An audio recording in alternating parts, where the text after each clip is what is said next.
Bonjour Frédérique Vidal. Bonjour. Je le disais, à partir d'aujourd'hui, les élèves du secondaire ont accès à la plateforme Parcoursup. Est-ce que vous avez tiré les leçons de ce qui ne marchait pas? Alors, l'amélioration est permanente sur cet outil. L'année dernière, nous avions un panel d'utilisateurs qui nous a beaucoup aidés à identifier ce qui devait être transformé pour que ça fonctionne mieux encore cette année. Ça veut dire que les élèves seront fixés plus tôt, par exemple? Absolument. Raccourcissement du calendrier, ça a été vraiment demandé très largement à la fois par les élèves et leurs familles, parce que le mois d'août a paru assez interminable à certains l'an dernier, mais c'était la première année et on a préféré prendre plus de temps. Maintenant, on sait que à la fin du mois de juillet, plus de 97% des affectations sont définitives. Donc on pourra clôturer la phase principale le 19 juillet cette année. Qu'est-ce qu'il y a d'autre comme changement? Alors, plus de formations sur la plateforme, et notamment toutes les formations en soins infirmiers qui ont intégré la plateforme cette année, ce qui évite aux jeunes et à leurs familles d'avoir à payer des frais de concours et à se déplacer pour passer ces concours. Et puis la possibilité aussi, après les épreuves du baccalauréat, d'avoir une forme de répondeur automatique pour ceux qui savent très exactement ce qu'ils souhaitent faire. Eh bien, ils peuvent indiquer à la plateforme leurs préférences. Et à ce moment-là, leur inscription devient automatique. Alors, le défenseur des droits, qui a été saisi par des élus, estime que les élèves devraient pouvoir connaître le contenu exact et la manière précise d'évaluation de leur candidature. C'est-à-dire sur quels critères, CV, lettre de motivation, dossier, ont-ils été écartés ou choisis, mais plus précisément écartés. Est-ce qu'il dit qu'il faut plus de transparence? Que lui répondez-vous? Alors, la plateforme en tant que telle est extrêmement transparente puisque les algorithmes ont été totalement publiés. En fait, ces préconisations arrivent la veille de l'ouverture de la plateforme, mais pour certaines d'entre elles, elles ont déjà été prises en compte puisqu'elles remontaient aussi de ce panel d'utilisateurs. Et donc, notamment, tous les critères d'analyse des dossiers sont en ligne cette année pour chacune des formations. Ça, c'est nouveau ? Ça, c'est nouveau.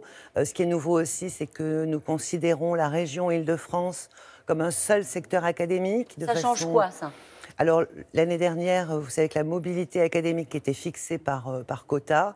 Et donc, des jeunes qui avaient passé leur baccalauréat à Créteil étaient considérés comme hors académie s'ils souhaitaient s'inscrire à Versailles ou à Paris.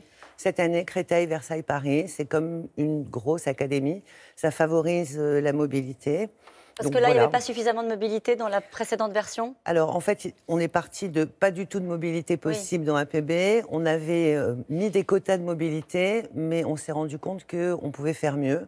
Et c'est pourquoi le sénateur Lafont, qui était en charge de cette question et qui avait cette mission pour le compte du Premier ministre, a fait cette proposition qui a été insérée dans la plateforme. Une seule et même région, mais... Est-ce que l'origine du lycée sera prise en compte? Est-ce que le lycée d'origine sera pris en compte précisément? Alors, l'idée, c'est que c'est l'ensemble des critères qui sont pris en compte. Y compris le lycée d'origine. Et ce qui est nouveau. Alors, les lycées d'origine ne sont pas mis comme des critères particuliers, sauf pour certaines classes préparatoires. Et ça fait partie des choses que l'on doit continuer à travailler. Alors, il y a beaucoup de changements. Il va y avoir aussi le changement du bac. Certains élèves de seconde sont en train de faire des choix de dominantes. Il n'y aura plus les filières traditionnelles, SES, etc. Il y aura des dominantes. Comment les universités vont-elles jauger les combinaisons des matières désormais choisies par chaque élève?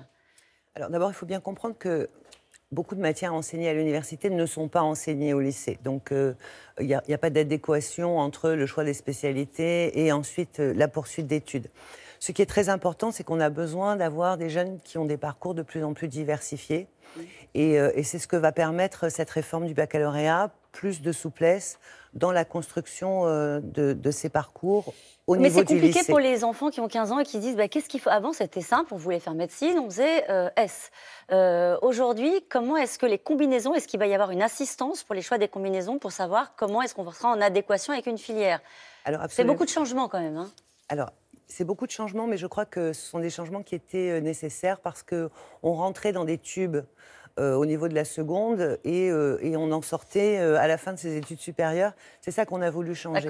Donc, il y a nous avons signé avec Jean-Michel Blanquer et l'ensemble des conférences, des écoles, des universités, des classes préparatoires la semaine dernière une convention qui permet justement de continuer à travailler cette articulation entre le bac-3 et le bac+3, de façon à ce que le supérieur explique de mieux en mieux quelles sont ses attentes et que l'orientation qui se fait à partir de la première puisse être la plus douce possible et la plus réfléchie possible dans le temps pour les jeunes. Pour résumer, la version 2 de Parcoursup fonctionnera mieux, sera moins stressante pour les élèves, donnera plus de mobilité géographique. C'est ça les 3 axes principaux? C'est ça, c'est tout l'objectif. C'est toujours évaluer et à partir d'une évaluation qui ne doit jamais être prise comme une sanction, bien faire progresser, améliorer. Donc cette année, le système sera plus performant encore que l'an dernier. C'est dit. Emmanuel Macron a reçu une lettre. Elle est signée La France en colère, Éric Drouet, celui qui fascine Jean-Luc Mélenchon. Il demande à être entendu, il demande à débattre avec le président de la République, sans quoi il menace de reprendre des opérations. Est-ce qu'il faut qu'Emmanuel Macron finisse par débattre, par rencontrer les Gilets jaunes et les représentants de la France en colère ? Le président de la République rencontre très largement tous les Français à chacun de ses déplacements et je crois qu'il n'y a pas de difficulté pour lui à parler aux Français. Aux Gilets jaunes, c'était la question. Ce qui est peut-être... parmi les Français, il y a des Gilets jaunes. Alors, je reformule ma question. Faut-il que le président de la République rencontre des représentants de la France en colère et donc d'une partie des Gilets jaunes ? J'y venais. Une demande de rencontre, c'est toujours quelque chose d'intéressant parce qu'il y a du débat. Une demande de rencontre assortie de formes de menaces, là, moi, ça m'interroge beaucoup plus. Et il y a encore autre chose qui m'interroge, c'est que de très nombreux Gilets jaunes indiquent qu'ils ne souhaitent pas être représentés par qui que ce soit. Et là, apparemment, M. Drouet estime qu'il est maintenant représentant d'une partie des Gilets jaunes. Et il indique que soit il est reçu, soit eh bien, il va y avoir des crises et des formes de guérilla urbaine. Je trouve que c'est surprenant. D'une manière plus générale, vous pensez qu'un dialogue organisé entre certains Gilets jaunes et le président de la République serait utile ? Ou est-ce qu'il faut qu'il continue à parler avec les maires et avec les Français qui croisent dans la rue ? Alors, les Gilets jaunes sont évidemment, comme tous les citoyens, largement invités à participer au grand débat national. Certains d'entre eux ont été reçus par le Premier ministre, certains d'entre eux ont refusé d'y aller. Je crois que le mouvement s'est probablement un peu plus structuré. Mais bien sûr, le président de la République parle à tous les Français, qu'ils portent ou qu'ils ne portent pas un gilet jaune. Le grand débat se transforme en one-man show, dit l'opposition, qui demande que tout cela soit, le coût de ces opérations, de ces rencontres avec les maires, soit intégré dans les comptes de campagne des Européennes. Qu'est-ce que vous répondez ? Alors, le grand débat, c'est aujourd'hui plus de 730 manifestations qui sont déjà organisées et ce chiffre ne cesse d'augmenter jour après jour. Je crois que là encore, c'est une façon de jeter une polémique. Est-ce que vous auriez co-animé un débat avec Cyril Hanouna sur le mouvement des Gilets jaunes ? C'est ce que fait Marlène Schiappa ? Oui, je sais que c'est ce que fait Marlène. Vous trouvez que c'est bien ? Moi, je ne l'aurais pas fait, personnellement. Mais bon, voilà. Pourquoi ?